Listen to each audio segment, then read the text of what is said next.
Shri Sambhajirao Jagdale sir यांना विनंती करतो की आपलं मनात करावं.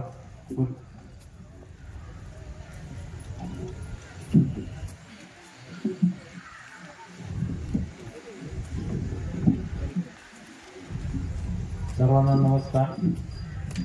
श्री सद्गुरू शांतीदास महाराज पुण्यतिथी या निमित्ताने दरवर्षी या गावात या परिसरात स्वदेशी मेळा भरत असतो.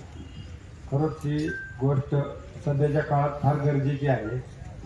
त्याची कारणं आता डॉक्टर खोमनेतांनी सांगितली, पण खूप कारणं आहेत तशी. म्हणजे जर तुम्ही यूट्यूब बघत असला तर मी एक अशी यूट्यूब बघितली की पनीर जे बनतं आपलं पनीर ते पांढरं असतं आणि ते कशापासून बसतं सगळ्याला माहिती. पण ते असा एक कारखाना होता की तिथं दूधच नव्हतं अजिबात तरी पनीर भरत होतं. पण आता सध्या बघा आपल्या कुठलं लग्न असू द्या, कार्य असू द्या, वाढदिवस असू द्या, हॉटेल असू द्या, पहिली भाजी पनीरची असते. आणि पनीरची नसली तर त्यात पनीर मिक्स असतंय. म्हणजे आपण काय खातो हे प्रत्येकाने लक्षात ठेवायला पाहिजे. आपली पिढी तरी म्हणजे आमची थोडक्यात पिढी 10% बाधित झाली आहे. पण हिथून ती येणारी पिढी किंवा त्याच्या पुढची पिढी किती टक्के बाधित होईल हे निसर्गच सांगेल आता. त्यामुळं परत निसर्गाकडे वळूया. आता आम्ही सद्गुरू वामनराव पैसे शिक्षे, मी बारामतीचा अध्यक्ष आहे. त्यांचे काय काय सुविचार अमृत तुषार इतके भारी की तूच आहे तुझ्या जीवनाचा शिल्पकार. तसंच शरीर साक्षात परमेश्वर. म्हणजे परमेश्वराला आपण नैवेद्य देताना किती विचार करतो, सगळं शुद्ध देतो, मनापासून करतो. तसंच शरीराला तुम्ही तसा आहार द्या ना, किती लागतो आहार आपल्या शरीराला. पण आता हॉटेल संस्कृती झालं, ढाबा संस्कृती झालं, हे वाढदिवसाचे कार्यक्रम, लग्नाचे कार्यक्रम कसले जबरदस्त होते. त्याला म्हणजे आचारसंहिता आली होती बघा लग्नाची याला. आणि पूर्वीची लग्न आठवा, आमच्या काळातली किंवा जुनी जी मंडळी आहे त्या काळातली, किती साधं हे असायचं. जेवणात सुद्धा 2-3 भाज्या असायच्या आणि त्या सात्विक असायच्या. आता 50 पदार्थ असतात, पण त्यातलं जवळजवळ 50% वायाच जातं. म्हणजे दोन्हीकडून निसर्गाचा ऱ्हास करत चाललोय आपण. ह्याच्यात सुद्धा बचत करायला पाहिजे आणि नवीन पिढीला जुन्या पिढीने सांगायला पाहिजे. आणि तसं सांगून उपयोग नाही, आपण आचरणात आणायला पाहिजे. आपण आचरणात आलं तरच ती पुढे पिढी हळूहळू त्यातनं प्रगती करत. नाही तर आपणच त्याला रोज चला हॉटेलला म्हणलं, काय बाहेरून पार्सल आणली तर त्याचा उपयोग होणार नाही. तेच संस्कार पुढच्या पिढीला घडतात. मग ती गरिबाची असो किंवा मोठ्याची असो, लहान मुलांना संस्कार चांगलं देणं ही आपली जबाबदारी आहे. आणि त्याच्यात हॉटेलच्या बाबतीत तर फार दक्ष राहायला पाहिजे. मी एका पुण्यातमधील एकदम 3 स्टार हॉटेलला गेलो होतो आणि वॉशरूमला गेलो. तिथं ते बाहेरचं वॉशरूमचं काम चालू होतं. तर ते म्हणले साहेब आज जातो मी, आज सोय. तर आतलं वॉशरूम किचनमधनं गेलो मी.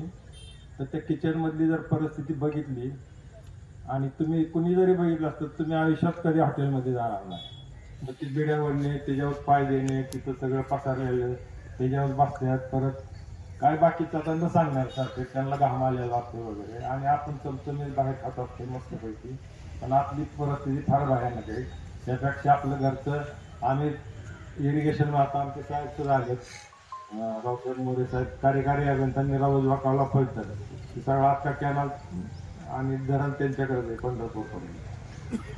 तर आम्ही साईडला जाताना आमचा डबा घरचा बरोबर आमच्या घरची मंडळी 6ला 7ला 5ला डबा करून द्यायची. ते आम्ही कधी खायचो आमच्या टायमिंगला. त्याचा जो आनंद होता तो बाहेर हॉटेलमध्ये खाण्यातला. पण ते आता कसं आहे, संगत गुण संगतीत बरंच ताकद असते. चांगली असते, वाईट असते, कुठली घ्यायची ते आपण ठरवायची. आणि दुसरी गोष्ट अशी की त्या मेळाव्याबद्दल बोलतो, तिथली जी मंडळी आहेत, उदाहरणार्थ गावडे कंपनी, आता सगळ्यांची नावं मला माहिती, किंवा कार्यकारी मंडळ, संयोजक, खूप मनापासून आणि फार डिवोशन आलं, हे कुणी करू शकत नाही काम. आणि फार मनापासून करतात आणि खूप चांगलं हे आहे. अजून ह्याचा प्रसार वाढत चाललाय. आणि ह्याचं आम्ही सुरुवात बारामतीत 4-5 वर्ष झाले चाल ना आपल्याला. त्याच्यावर सावंत कंपनी 8 वर्ष झाली. तर आम्ही त्याचे सोमवार आणि गुरुवार 100% त्यांच्याकडे भाजी घ्यायला जातो आणि आम्ही प्रचार बी केलाय. आता तिथं नंबर लागलेले असतात त्या भाजी घेण्यासाठी. आणि आम्ही प्रत्येकाच्या शेतात जाऊन सुद्धा बघितलं की काय हे करतात. काय काहींच्या विरोधात आमचे ओळखीचे त्यांना विचारलं म्हणजे अजिबात औषध टाकत नाही, औषध मारत नाही, अशी परिस्थिती या लोकांची. तर त्याला तुम्ही साथ द्यायला पाहिजे. आणि प्रचार प्रसार आपण जर केला तरच आपल्याला काहीतरी पुण्य मिळेल असं मला वाटतंय. तेवढं बोलून मी थांबतो. तसंच महत्वाचं 2 अत्यंत महाराष्ट्रातील मला भारतात प्रसिद्ध असल्या व्यक्ती आल्यात. राईताई पाटोलेंचं तर काय, तुम्ही असल्याच व्यक्ती खरं तर बोला, आम्हाला बोलवण्यापेक्षा असलेली व्यक्ती बोलवला. त्यांच्याकडून खूप घेण्यासारखं आहे आणि ते आदर्श नवीन पिढी पुढे ठेवेल. म्हणजे बघा ना, एका साध्या खेड्यातून येऊन त्यांनी पद्मश्रीपर्यंत, म्हणजे काहीतरी त्यात असल्याशिवाय कोणाला पद्मश्री मिळत नाही. त्याची एक कमिटी असते, ते सगळं चेक करून त्यांना ते हे करतात, सिलेक्ट करतात. तसं त्या ताईचं, कुमारी भारती ताईचं तर काय वर्णन करावं माऊलीचं थोडं कमीच आहे. त्याच्याबद्दल तर धन्यवाद, आभार.